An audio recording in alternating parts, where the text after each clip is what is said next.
Welcome to boom boom physics. मैं Prince sir एक बार फिर आपके सामने यूनिट एंड डायमेंशन का लेक्चर नंबर 4, जिसमें हम लोग एप्लीकेशन ऑफ डायमेंशन एनालिसिस पढ़ेंगे और वीमा का अनुप्रयोग हिंदी में जिसको हम लोग कहेंगे। आज हम लोग देखेंगे कि सर वीमा तो आपने पढ़ाया था, उसका प्रयोग हम लोग कैसे करेंगे, उसका प्रयोग हम लोग किस रूप में करेंगे, आज हम लोग उसी के बारे में चर्चा करेंगे। तो झटपट आप अपना कॉपी निकालिए, एक पेन निकालिए और नोट्स बनाना करिए स्टार्ट।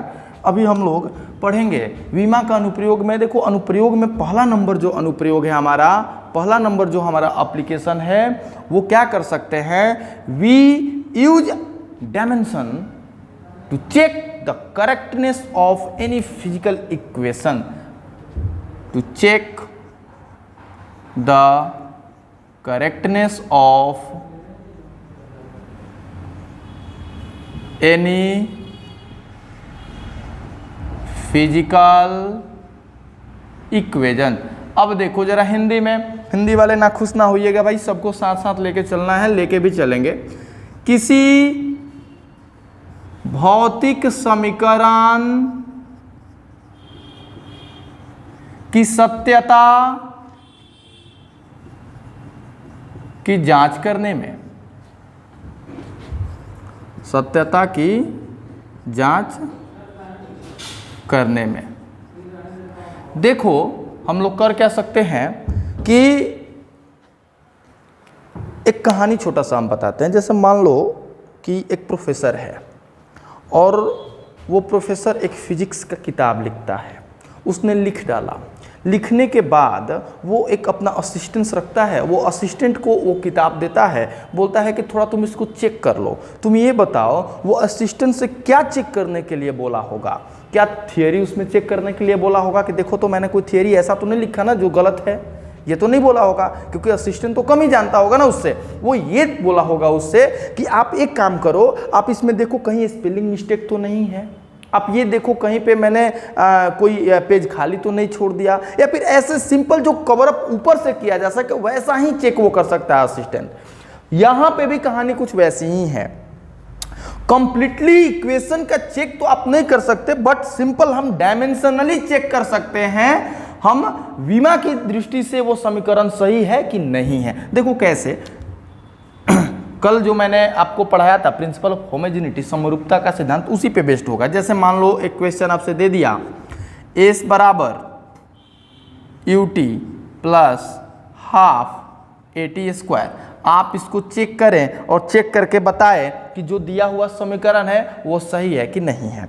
आपने प्रीवियस लेक्चर देखा होगा, आपने प्रिंसिपल ऑफ होमोजेनिटी को समझा होगा। समरूपता के सिद्धांत के अनुसार होता यह है कि किसी भी भौतिक समीकरण में जितने भी पद होंगे सभी पदों का विमीय सूत्र हमेशा बराबर होता है। मेरे भाई यहां पर भी तुम देखो तो S U T half A T square, अगर तुम ध्यान दोगे तो 3 पद हैं यहाँ पर। एक हो गया एस, अलग अलग कर लो, एक हो गया यू टी और एक हो गया हाफ ए टी स्क्वायर। देखो ये चेक करने के लिए बहुत ही सिंपल लैंग्वेज में हम तुमको समझा रहे हैं। जितने भी पद हैं सबको बराबर एक अलग अलग टर्म में लिख लेना, सभी पदों को, सभी टर्म्स को ऊपर से नीचे ऐसे लिख लो। टर्म्स कैसे पहचानोगे, या तो वो जोड़ या घटाव से अलग किया गया होगा या फिर बराबर से अलग किया गया होगा। गुणा और भाग वाले को हम एक ही टर्म में लेते हैं। चलो एस क्या है मेरे भाई, एस तो सर दूरी है या सर विस्थापन है, डिस्टेंस है। तो सर दूरी का विमा जो होता है भैया एल होता है। क्या होता है, एल होता है। एल लिख लिया। ये यू तो है भैया प्रारंभिक वेग, प्रारंभिक वेग, और वेग का होता है विमा हमारे पास एल टी -1 इंटू ये टाइम है, और समय का जो विमा होता है टी होता है पावर 1। ये देखो -1 और 1 जब भी आधार बराबर हो जाता है घात को जोड़ देते हैं। -1 में जब 1 जोड़ोगे तो 0 आ जाएगा, यानी कि टी हो गया कैंसल। हमारा जो रिजल्ट बचा दैट इज एल। तीसरा, आपको मैंने पहले भी बताया है कि किसी भी संख्या का विमीय सूत्र नहीं होता है, मतलब कि 1/2 एक संख्या है और संख्या का विमा नहीं होगा। मतलब हमको लेना है ए और हमको लेना है टी। ए का मतलब क्या हुआ मेरे भाई, ए का मतलब होता है त्वरण, और त्वरण का विमा होता है LT -2। एकदम ध्यान से देखेंगे, लॉलीपॉप है। ए का विमा हो जाएगा LT -2 और ये टाइम का स्क्वायर। फिर से देखो ऊपर वाली ही कहानी आ गई है। सर आधार बराबर है, टी और टी, घात को जोड़ दीजिए, -2 + -2 में प्लस जोड़ोगे 0 आ जाएगा सर, टी हो गया कैंसिल, बच गया केवल एल। देखो भाई यहाँ पर आपको करना क्या है कि आपने सभी टर्म्स का, सभी पदों का विमीय सूत्र लिखा और विमीय सूत्र लिखने के बाद आप कंक्लूजन निकालोगे कि अगर सभी पदों का विमीय सूत्र बराबर है तो रिजल्ट क्या होगा। देखो ध्यान से, यदि सभी पदों का विमीय सूत्र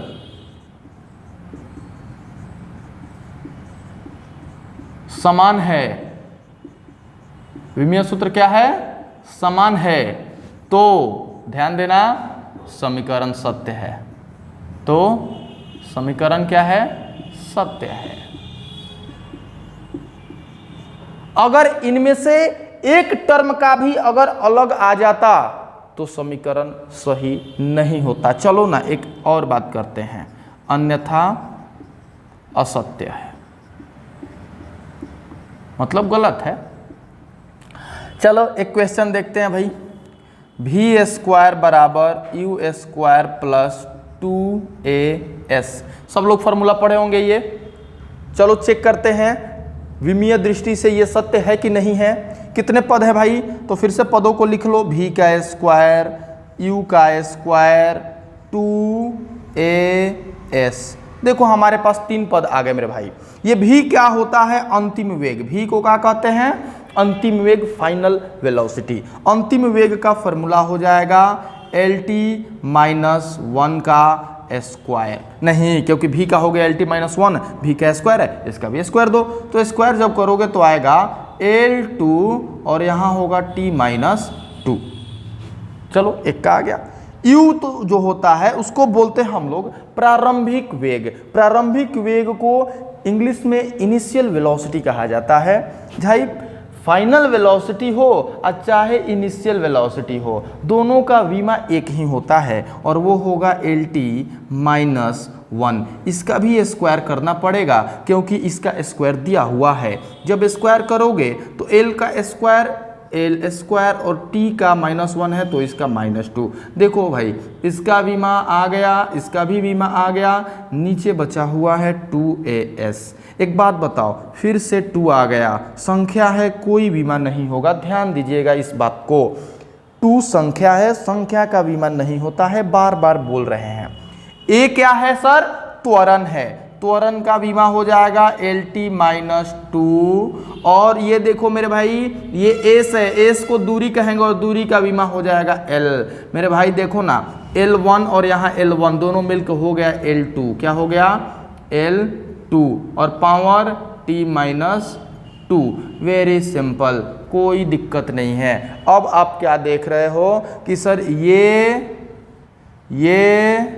और ये तीनों ही आपस में बराबर हैं, मतलब कि जो हमारे पास दिया गया समीकरण है ये, वो समीकरण क्या है, सही है। अतः लिख सकते हो कि अतः दिया गया समीकरण सत्य है। दिया गया समीकरण मेरे भाई क्या है, सत्य है। ठीक, चलो अब आप करोगे क्या, इस एप्लीकेशन नंबर 1 पर कुछ आपको घर पे करने के लिए हम दे देते हैं और लिखते हैं, चेक करें, जांच करें कि t बराबर 2π√L/g होता है। ये आप चेक करेंगे घर पे। 2 नंबर f बराबर ma होता है। 3 नंबर क्या चेक करोगे भाई, v बराबर u + at होता है। ये आप तीनों चेक करेंगे और दिक्कत होने पर आप संपर्क करेंगे हमारे कोचिंग संस्थान पर आकर। ठीक है, चलिए आप इसको नोट कर लें। अभी एप्लीकेशन नंबर 2 देखेंगे हम लोग कि सर यूनिट को हम लोग एक्सचेंज कैसे करते हैं विमा की सहायता से। मान लो जैसे तुमने पढ़ा होगा कि सर 1 kg बराबर 1000 ग्राम होता है। कैसे होता है, इसको कैसे एक्सचेंज करेंगे हम लोग। देखो तुमको मैंने पढ़ाया था कि फिजिकल क्वांटिटी जो होता है पी क्यू, जिसको हम लोग फिजिकल क्वांटिटी बोलते हैं, उसका मेन फॉर्मेट जो होता है n इंटू यू होता है। n का मतलब होता है न्यूमेरिकल वैल्यू, n का होता है क्या मान हुआ, न्यूमेरिकल वैल्यू, आंकिक मान कुछ ना कुछ होगा, और u का मतलब होता है यूनिट। कैसे सर, इसको थोड़ा सा, जैसे तुम कोई द्रव्यमान खरीद रहे हो, द्रव्यमान है तुम्हारा फिजिकल यूनिट, फिजिकल क्वांटिटी द्रव्यमान, तुम क्या कहोगे 5 kg, 5 क्या कहोगे 5 kg, यानी कि 5 हो गया तुम्हारा n, 5 हो गया तुम्हारा n, और ये kg हो गया तुम्हारा u, यानी कि कोई भी जो फिजिकल क्वांटिटी होता है, कोई भी भौतिक राशि जो होता है NU के फॉर्मेट में होता है 5 kg। एक काम करते हैं, क्या हम एक फिजिकल क्वांटिटी को 2 फॉर्म में लिख सकते हैं क्या? एकदम लिख सकते हैं। मतलब कि सर NU तो हमारा एक पैटर्न हो गया, क्या हम N1 U1 और NT U2 को टर्म लिख सकते हैं? मतलब नंबर भी चेंज हो जाए और यूनिट भी चेंज हो जाए, लेकिन फिजिकल क्वांटिटी चेंज नहीं हो। एकदम सर, जैसे 5 kg को तुम अगर चाहो तो तुम क्या लिख सकते हो कि सर यहाँ 5 kg है, क्या इसी चीज़ को, इसी फिजिकल क्वांटिटी को बिना कुछ चेंज किए 5000 ग्राम लिख सकते हैं?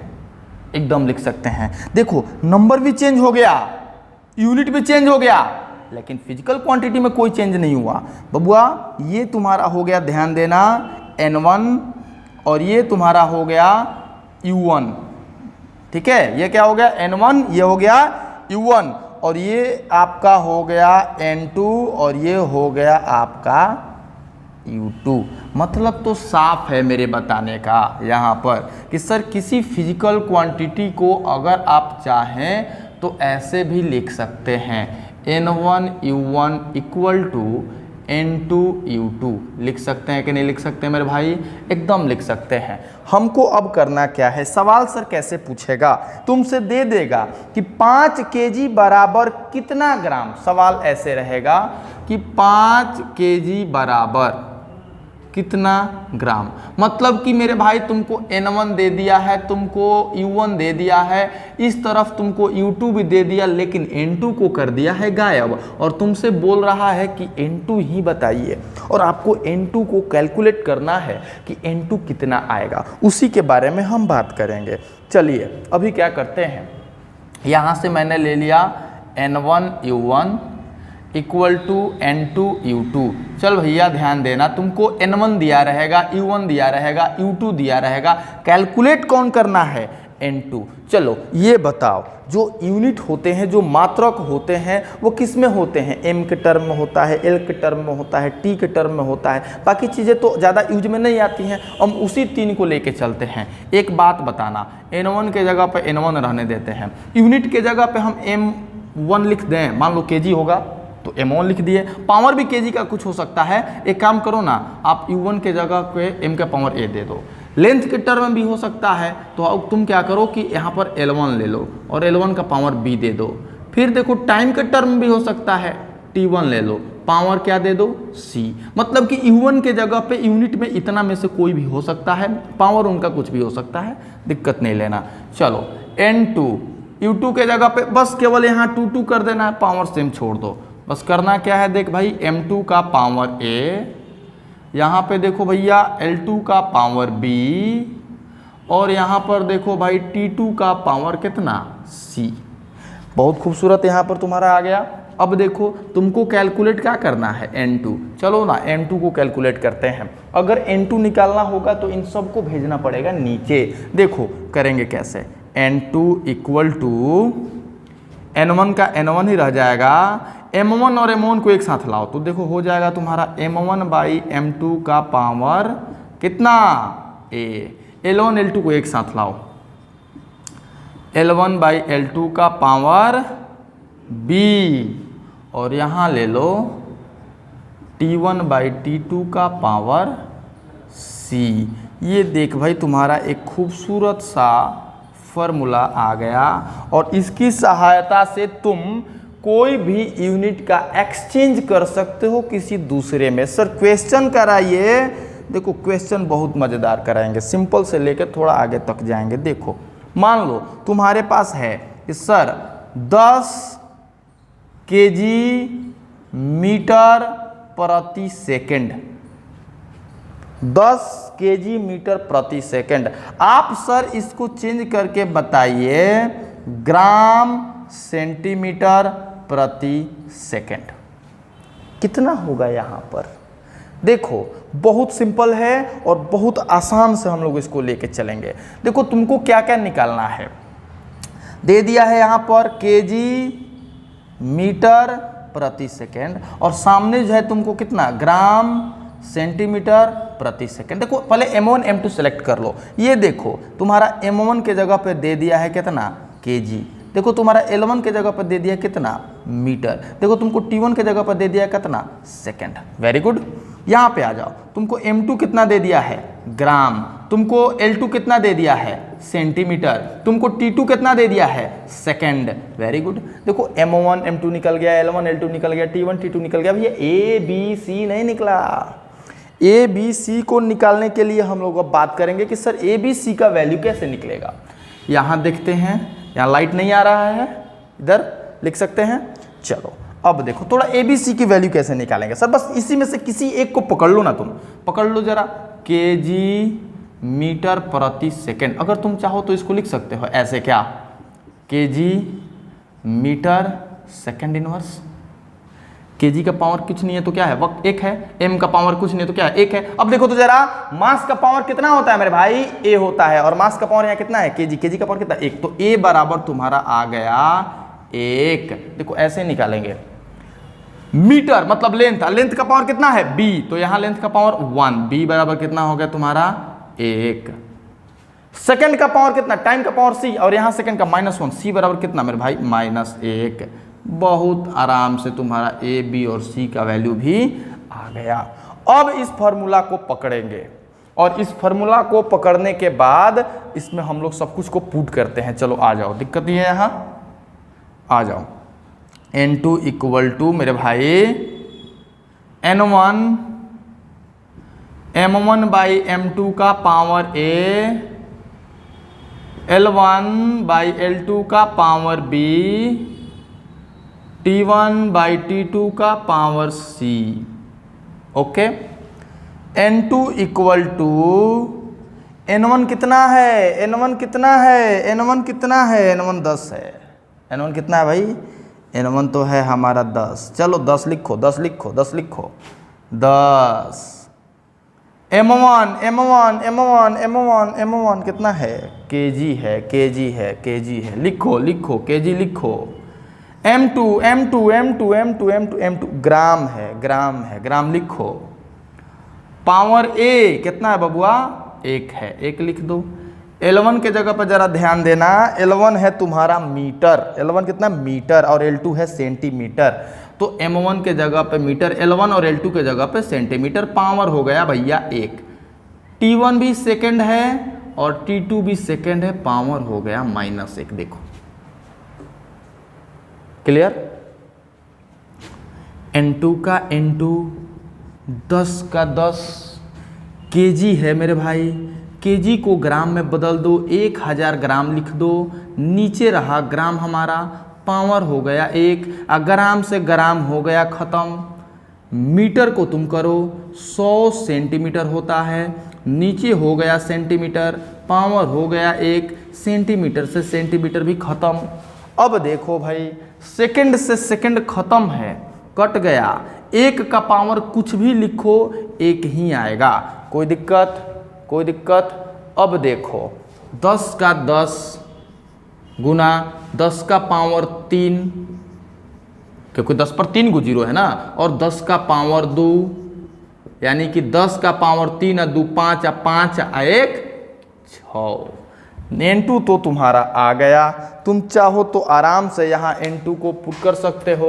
N2 को यहाँ लिख सकते हो 10 का पावर कितना 6। अगर कोई समस्या है तो कमेंट बॉक्स में बोलना, या कोचिंग पे आके फिर से जहाँ सॉल्यूशन में दिक्कत हो आके तुम पूछ सकते हो। क्लियर है। चलिए अब आप इसको नोट करें, आगे बढ़ेंगे। चलिए एक और सवाल हम लोग देखते हैं। 1 न्यूटन इक्वल टू कितना डाइन होता है। डाइन किचिन ना, भूत वाला ना, ये सीजीएस यूनिट होता है फोर्स का। और ये एसआई यूनिट होता है फोर्स का। चलो भाई न्यूटन के जगह पे थोड़ा बात किया जाए। F बराबर m इंटू ए होता है, F बराबर m इंटू ए। m का हो गया kg और a का हो गया मीटर प्रति सेकेंड स्क्वायर, kg मीटर प्रति सेकेंड स्क्वायर। भैया इसी को कहा जाता है तुम्हारा न्यूटन। मतलब कि सर न्यूटन के जगह पर अगर हम चाहें तो क्या लिख सकते हैं, 1 kg मीटर प्रति सेकेंड स्क्वायर, एकदम लिख सकते हो मेरे भाई। इसी का दूसरा नाम न्यूटन है, सिंपल। बराबर इक्वल टू, सर इसका सीजीएस डाइन के बदले में क्या लिखोगे? अरे इसी का सीजीएस है, तो बस करना क्या है, केजी को ग्राम लिख दो, मीटर को सेंटीमीटर लिख दो, और सेकेंड तो सेकेंड हमेशा होता है। यानी कि ग्राम सेंटीमीटर प्रति सेकेंड स्क्वायर को ही क्या कहा जाता है, डाइन कहा जाता है। चलो देखते हैं सर क्या हो रहा है इसको चेंज करने पर। कुछ नहीं, बस तुमको निकाल लेना है m1 कितना आया, m1 कितना आया यहाँ kg। चलो यहाँ m2 बताओ, ग्राम। चलो L1 कितना आया, मीटर। L2 कितना आया, सेंटीमीटर। T1 कितना आया तुम्हारा, सेकेंड। T2 कितना आया तुम्हारा, उधर भी सेकेंड। क्लियर है? अब अगर ABC का वैल्यू निकालना है तो देखो, तो कोई एक पकड़ लेना है, बट्टा में सेकेंड स्क्वायर ऊपर जाएगा तो पावर माइनस 2, यहाँ कुछ नहीं 1, यहाँ भी 1। A बराबर तुम्हारा आ गया बबुआ 1, B बराबर तुम्हारा आ गया 1 और C बराबर तुम्हारा आ गया -2। चलो निकालते हैं N2। N2 equal to N1 M1 by M2 का पावर A। क्लियर है? L1 बाई L2 का पावर B और T1 बाई T2 का पावर C। चलो चलो चलो खेला होगा अब। N2 इक्वल टू N1 कितना है मेरे भाई, N1 ये है नंबर, और नंबर है हमारा 1। क्लियर है? 1 M1 सर, M1 kg। चलो kg। अब भाई M2 ग्राम। पावर कितना, पावर है हमारा 1। L1 बोलो L1 मीटर, और ये सेंटीमीटर। पावर 1, ये तो हमारा सेकंड है और ये भी सेकंड है, पावर -1। देखो फिर से ये कट जाएगा और हो जाएगा 1। 1 का पावर कुछ भी हो 1 होगा। N2 equal to 1। kg को अगर तुम बदलोगे ग्राम में तो 1000 ग्राम बाई ग्राम, पावर 1, ग्राम से ग्राम खत्म। मीटर को बदलोगे सेंटीमीटर में, 100 centimetre by centimetre, power 1, centimetre से सेंटीमीटर खत्म। और ये तो हमारा 1 है। चल भाई 10 का पावर 1000 को लिखोगे 10 का पावर 3 गुना, और 100 का लिखोगे 10 के पावर 2, यानी कि तुम्हारा आंसर आया 10 के पावर 5। N2 तुम्हारा आ गया 10 के पावर 5। तुम बोल सकते हो कि sir 1 newton is equal to 10 के पावर 5 डाइन होता है। कितना होता है, 10 के पावर 5 डाइन। चलो एक तुम्हारे लिए होमवर्क घर पे प्रैक्टिस करोगे, और वो कि सर 1 जूल बराबर कितना अर्ग होता है। तुमको हिंट भी देते हैं, जूल ऐसा यूनिट है वर्क का, एनर्जी का, और अर्ग सीजीएस यूनिट है वर्क का, एनर्जी का। सर हैसन तन हिंट दी ना, हैसन है एकदम देम। देख 1 जूल को लिख सकते हो 1 kg मीटर स्क्वायर प्रति सेकेंड स्क्वायर बराबर, बस एक के चेंज कर दे सीजीएस में बबुआ, ग्राम सेंटीमीटर स्क्वायर प्रति सेकेंड स्क्वायर। जिनको समझ में न आया हो वो कमेंट बॉक्स में कमेंट जरूर करें कि सर मुझे यहां समस्या हो रही है, और इस सवाल को करके आप आंसर जरूर कमेंट बॉक्स में कमेंट करिए, हम वेट करेंगे आपका। और अब नेक्स्ट वीडियो जो है हमारा 3 नंबर एप्लीकेशन पर है, और वो आप लोग ये जो भी वीडियोज का लेक्चर डाला गया है 3-4 वो सबको देख ले पहले, और उसके बाद 4 नंबर वीडियो पे हम लोग बात करेंगे। Thank you.